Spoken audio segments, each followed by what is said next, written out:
They did it again. This time in extra innings, Mickey Gasper.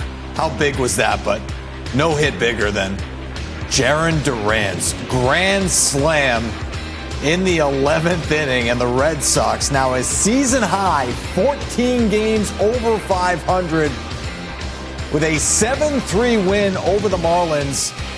They take the series and they extend their winning streak to 5 games. As we take a look at the numbers over the course of the 5-game win streak, they've all been close. This one opened up with a Duran grand slam, but another come-from-behind win during this streak.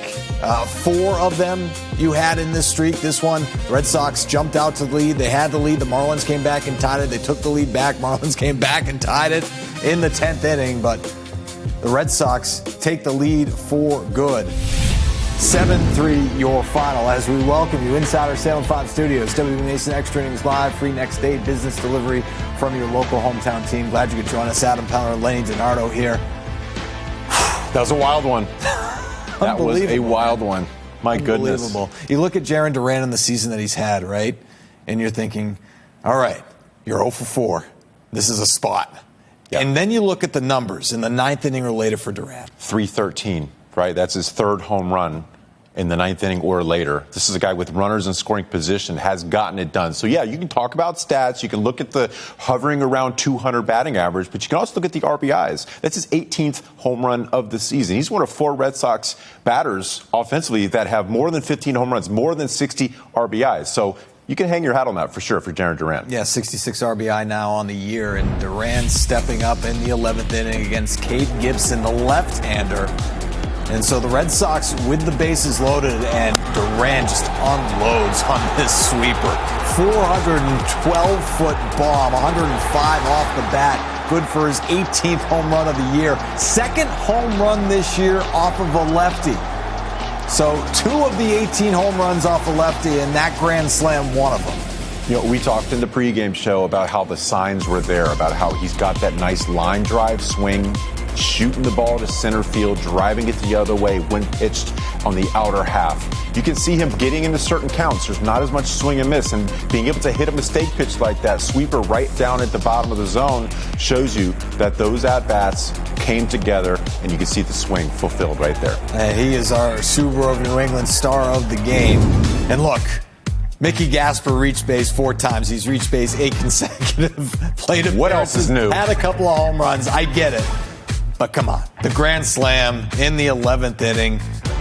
You see the numbers over the last 9 games for Jarren Duran. So a little bit of a larger sample size going back to the end of July. It looks like it's starting to come around a little bit if you look at the numbers. We'll talk more about that coming up. But first, here's Jemai Webster with Duran. Thank you very much. Well, Jarren, Lou mentioned in the booth just before your at bat, you want to try and see something up with Gibson. What was your strategy stepping into the box in that situation? Not that. Lou doesn't know what he's talking about. Honestly, I was just trying to get a good pitch. I felt like I was chasing all night, kind of played into their plan. So I was just trying to get a good pitch and do a job, and it just happened to be a homer. 2nd career grand slam. How sweet did that feel? Felt good, man. I felt like it was like a 100-pound weight lifted off my shoulders. I felt like all night I've had opportunities to do something for the team, and just having the pitchers keep us in it and gave me the opportunity to do that is awesome.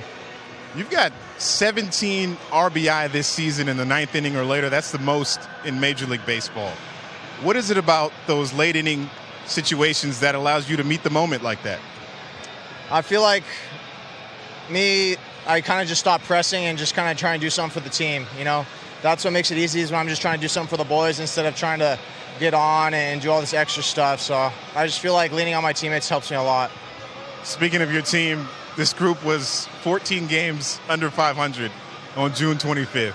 Now tonight with this extra innings victory, you're 14 games over 500. How satisfying has the turnaround been? I mean, it's been awesome. I mean, everybody that's been in our corner from the start knows the grind that we've been going through and everything, and we've believed in each other all year. You know, it was just a matter of time before we got on that roll. So it's been a fun experience. You waiting to get into the clubhouse to smile about this victory? Maybe. Thanks so much, Jarren. Nice job tonight, man. Thank you.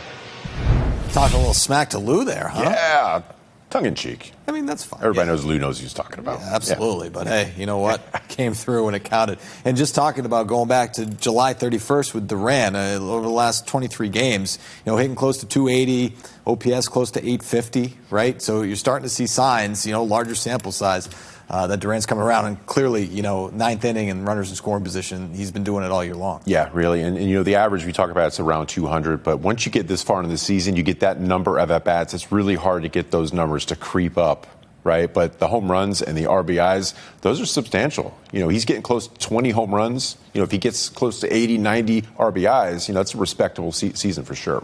This is a wild one, right? In the 10th inning. It took so many turns. Yeah, and we'll start at the bottom of the 10th. Wyatt Olds, he came in on Saturday against the Giants, kept it a 2-0 game, allowed the Red Sox to walk off. And this was Otto Lopez, routine ground ball. Monasterio just lets it fly, and so he reaches. And so you got runners on first and second, and Olds, to his credit, does a nice job, getting the next batter, again, holding that ghost runner, so to speak, at second base. And then you have Kyle Stowers pinch hitting. That's a long fly ball out. Runner does advance, but you have 2 outs in the inning, and that sets the stage for this at-bat right here. This is a strikeout. Sanoa strikes out, but this pitch was so nasty, it gets by Connor Wong, and that allows the run to score, and the runner advances, and the inning continues. Yeah, you can see where Wong is set up. That's a slider down at the bottom of the zone. It's supposed to be down and away, moving glove side, but it kind of backs up, and when you've got the ball going the opposite direction, downward, and the barrel of the zone obscuring your eyes right there, it's hard to pick that up. And then Alec Gamboa comes in and is able to get the out, and so the Red Sox get out of the inning and allow themselves an opportunity to come back and win this thing. But, for Wyatt Olds, man, the guy was nasty.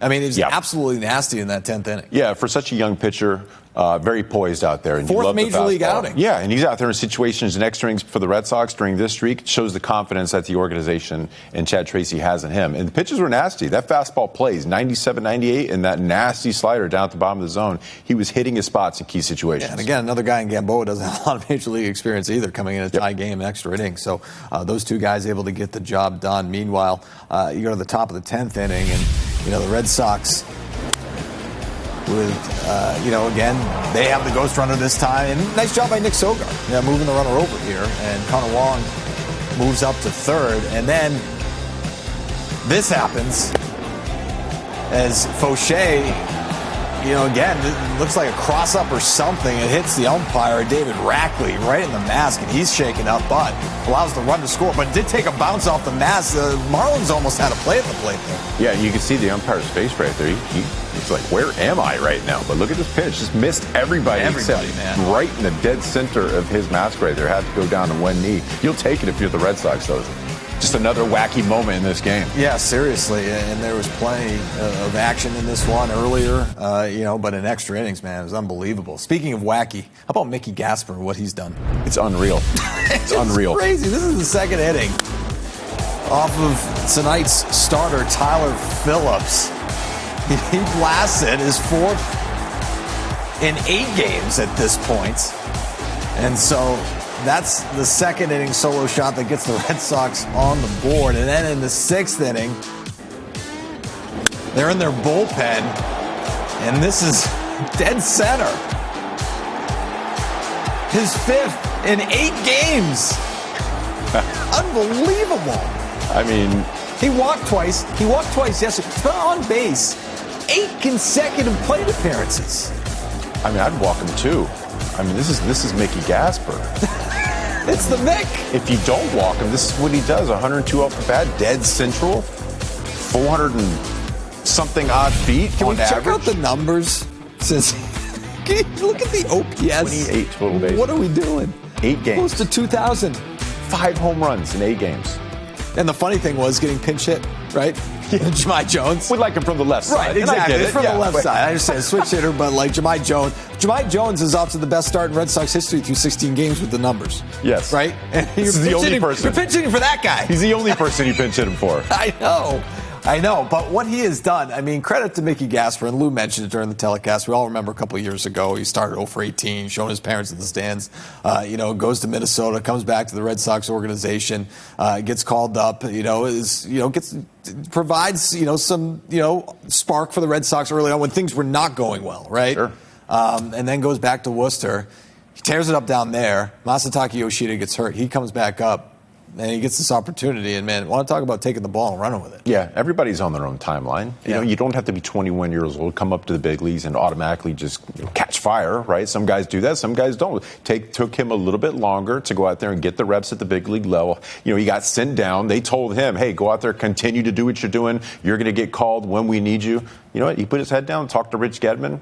We talked to him the other day about that, about how he kept that mentality. Talked to Getty about, going out there and keeping your chin up, keeping positive all the time. Came up to the big leagues, and you can see what he's doing. Incredible. He's reached base in 8 consecutive plate appearances. That's the longest streak for a Red Sox player since Rafi Devers in September of 2023, when Devers reached base 9 consecutive plate appearances. So Gasper getting it done as we bring you our display of power presented by your New England Chevy dealers. Together, let's drive. This was the shot that tied the game off of Peyton Tolley in the 6th inning. Heriberto Hernandez with the blast, and Tolley was done 2 batters later. He lasted 5 1/3 for the Red Sox tonight.